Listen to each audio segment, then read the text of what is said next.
Hoje veremos quando o Brasil quase entrou em guerra com o poderoso Império Britânico. O ano era 1861, quando o navio britânico Prince of Wales saiu da Escócia com destino a Buenos Aires. Durante seu caminho, ele encalhou na costa do Rio Grande do Sul. Com o navio encalhado, os marinheiros abandonaram o navio e foram pedir ajuda das autoridades da então província. Enquanto eles pediam ajuda, alguns brasileiros daquela região foram até aquele navio e roubaram umas cargas, alegando que elas estavam perdidas.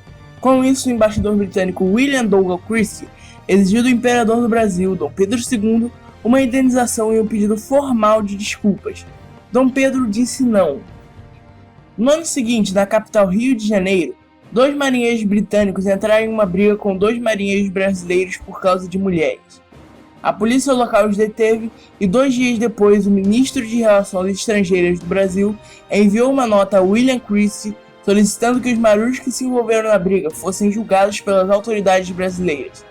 Christie disse não, pois segundo a lei britânica da época eles tinham de ser julgados na Inglaterra. E ele foi além.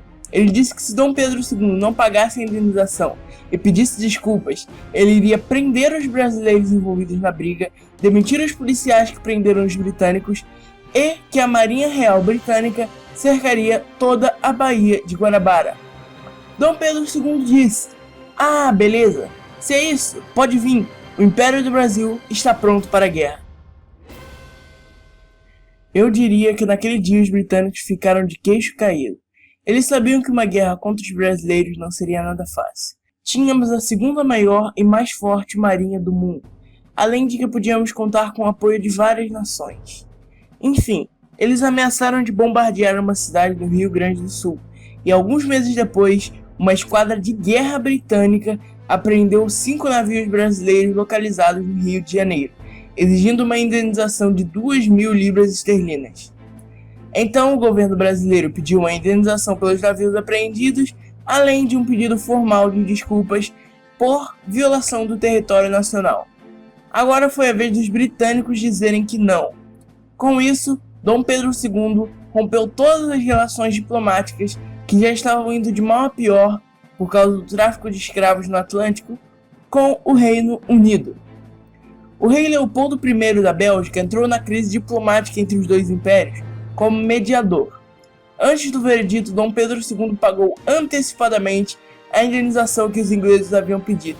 Segundo o mesmo, a questão não era o dinheiro, e sim o violamento da soberania nacional.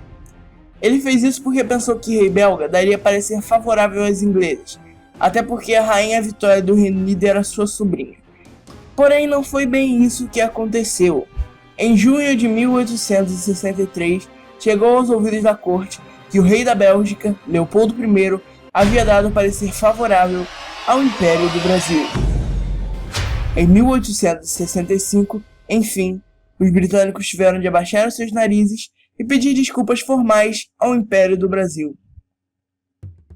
Bom, galera, esse foi o vídeo. Me desculpem pela gigante demora para os vídeos. Eu tive muitos problemas, né?